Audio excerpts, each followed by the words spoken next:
Et coucou. Bah, j'espère que tu vas bien. Oui, j'aurais pu m'installer avant, tu pourrais me dire, mais je l'avais fait.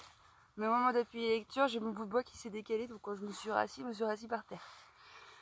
C'est très intéressant parce que j'étais en train de faire une vidéo en marchant un peu plus dans le plat pays là-bas, là. Et du coup, j'ai croisé quelques voitures, donc j'ai mis pause 10 fois. La vidéo, c'était le pourquoi versus le comment. Un peu, toute une question de polarité, donc c'était un peu pour aborder ces polarités-là. Et du coup, là, en fait, je suis remontée dans les bois. Et je crois bien que c'est autre chose qui se propose, là. C'est que fais-tu quand tu te compares? Voilà, je sais pas trop où ça va aller. On va parler de la comparaison parce que franchement, quand on se compare en fait à l'autre, qu'on prend l'autre comme référence ou qu'on observe à travers le prisme de l'autre, mais qu'est-ce qu'on fait? On est complètement absent à soi en fait. On peut emprunter les lunettes de l'autre de temps en temps, hein. Je dis pas, il n'y a pas de souci, c'est ok. Encore une fois, c'est une question d'équilibre. Le truc dont je parle, c'est quand les lunettes de l'autre sont collées à tes yeux et que tu ne les enlèves pas. Ça, c'est pas du tout équilibré. Et puis en fait, je vais te dire un truc, mais je crois que je te l'ai déjà dit quand même. Quand je dis que t'es unique, c'est que t'es unique. Ça veut dire qu'il n'y a pas deux personnes au monde qui sont comme toi. Donc, bien sûr que tu peux aller voir des références à l'extérieur, mais par pitié, ne leur appose pas la validation de suite, tu vois, sans avoir passé l'information dans ton centre.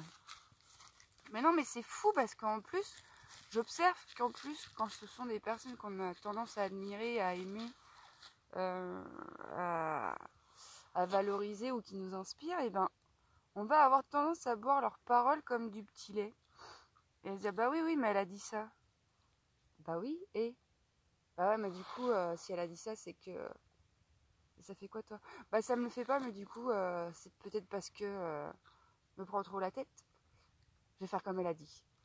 Quoi? Tu vas pas du tout faire comme elle a dit, tu vas faire comme toi, tu le sens. Et puis c'est tout. Non mais c'est vrai, mais c'est vraiment intéressant d'observer ça en fait. Hein. Parce que qu'on s'inspire les uns les autres, qu'on s'élève, qu'on s'aide à grandir ensemble, qu'on se propose des miroirs intelligents avec amour, même si on fait réactiver les gens, même si on les déclenche en appuyant sur les blessures, on peut tout à fait déclencher quelqu'un en appuyant sur sa blessure et rester à côté et dire je suis là et t'es quand même unique et j'aime quand même ce que tu m'offres à être, tu vois. Et du coup je ne bougerai pas, je suis toujours là. Bref, c'est une petite aparté ça. Qui m'a emmené un peu loin de ce que je voulais dire.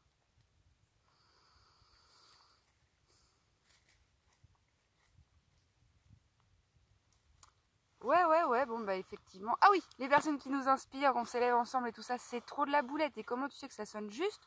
C'est que c'est fluide en fait. Mais après, c'est un peu plus complexe que ça parce que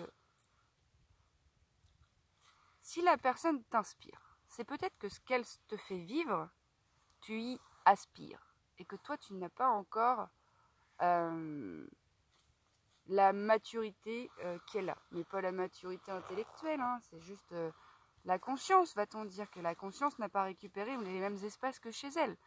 On va dire, voilà, moi je parle souvent d'école, on va dire qu'en maternelle, t'as 3% de conscient, en CP t'en as 4, après en CE1 t'en as 5, enfin bref, tu vois le dédale quoi.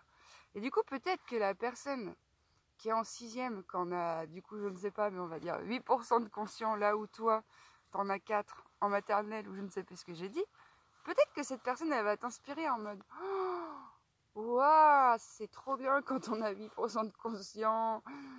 Et c'est vers là que je vais et c'est vers là que je tends. Mais n'en demeure pas moins que tu restes en CP pour l'instant. Donc tranquille. Et donc c'est pour ça que c'est intéressant de s'en inspirer pour se dire ok, moi qu'est-ce que je peux faire à mon échelle pour accroître cette conscience. Ben déjà je peux accepter ce que je suis en train de vivre comme étant ce que je suis en train de vivre, puis je peux me demander ce que je peux faire par rapport à ce que je suis en train de vivre pour faire advenir ce que je voudrais. pardon, là c'est un petit peu capillotracté comme réflexion, j'en conviens, on revient sur le plancher des vaches. Beaucoup plus simple, la comparaison. Et ouais. Non mais je dis ça parce que dernièrement j'ai eu un échange avec quelqu'un et du coup j'ai partagé mon ressenti et que cette personne n'ait pas ce ressenti, ben ça l'a pas mis bien. Mais à dire vrai, même si tu vas sur un haut lieu énergétique et que 25 000 personnes te disent « Oh, mais moi quand je suis allée là-bas, laisse tomber la neige, j'ai vécu un truc de ouf !» Bah il se peut que quand toi t'y ailles, tu ressentes rien du tout. Est-ce que ça fait de toi quelqu'un de moins aimable ou de plus aimable que les personnes qui ressentent? Non. Non, en fait, parce que dans ton unicité, t'es déjà aimable et t'es déjà parfait. Parfaite aussi. Et t'es déjà imparfaite dans ta perfection et parfaite dans ton imperfection. Donc voilà, franchement, la comparaison, c'est pourri, quoi. Je suis désolée. Bah, ça dépend ce que t'en fais. Si tu dis, ouais, moi j'aimerais bien faire comme machin. Est-ce que c'est de la comparaison? Bah, comparaison pour moi, c'est quand tu utilises le mot comme. Alors je dirais, non, ça n'en est pas. En fait, ça n'en est pas parce que pour moi, la comparaison, j'y appose un jugement moral derrière. Mais ça, c'est une question de prisme, c'est une réflexion que je me fais en même temps que je te la fais. Hein. Mais je veux dire, voilà, observe dans ta vie où est-ce que tu fais des comparaisons, où est-ce que l'autre, tu le mets au-dessus de toi. Parce que quand tu mets l'autre au-dessus de toi, mais toi, t'es où? Bah, t'es pas à côté, hein, t'es en dessous. Et du coup, tu crées une séparation, du coup, tu te mets en dessous, du coup, t'es moins bon, du coup, patati patati patata, tout ça, tout ça, tout ça. Alors que vraiment, quand tu réalises qu'en fait, on a tous notre propre chemin, on a tous notre propre rythme, on a tous nos capacités à ressentir, ben, c'est merveilleux parce que on est tous du love, tu vois, et qu'il n'y a pas de mieux que moins bien. Ben non. Et c'est pour ça, en fait, plutôt que de dire ce lieu-là est un haut lieu énergétique, plutôt que d'y apposer un truc comme ça, peut-être qu'on pourrait se dire ce que j'ai ressenti là-bas, moi, c'est ça.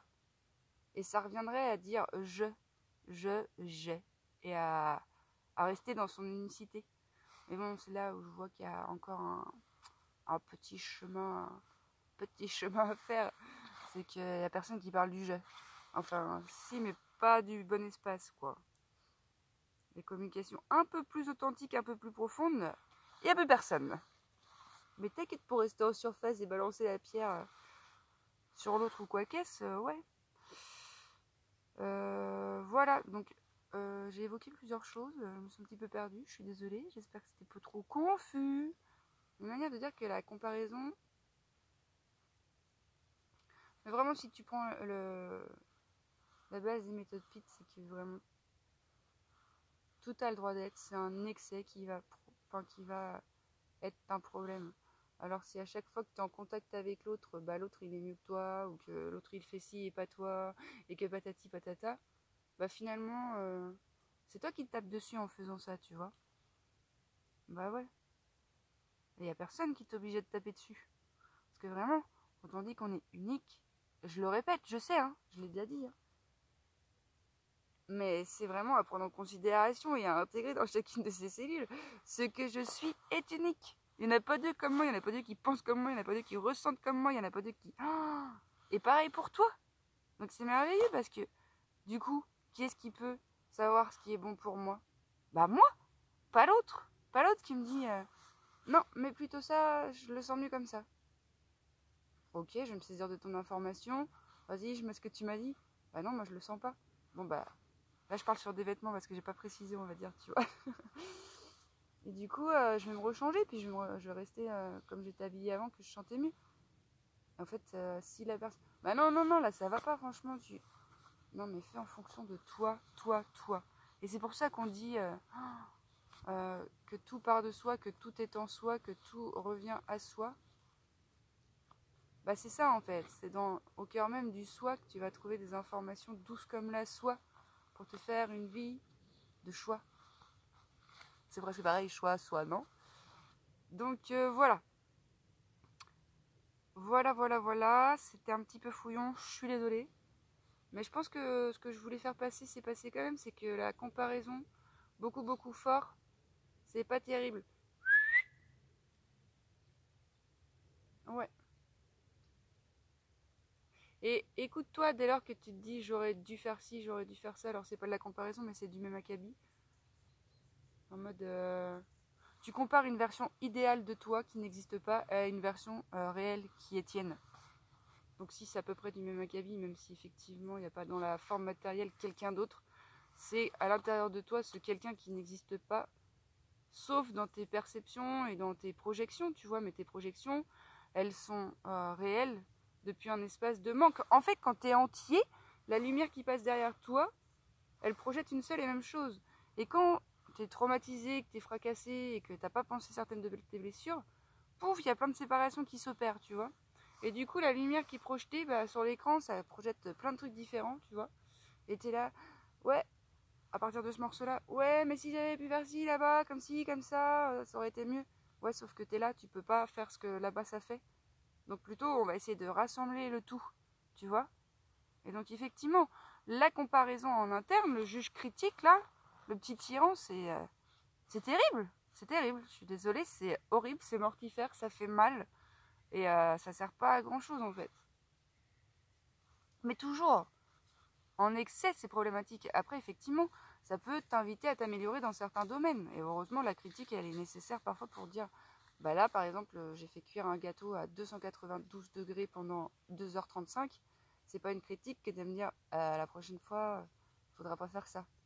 Ah oui, c'est vrai. Merci pour l'information. C'est pas pareil, hein.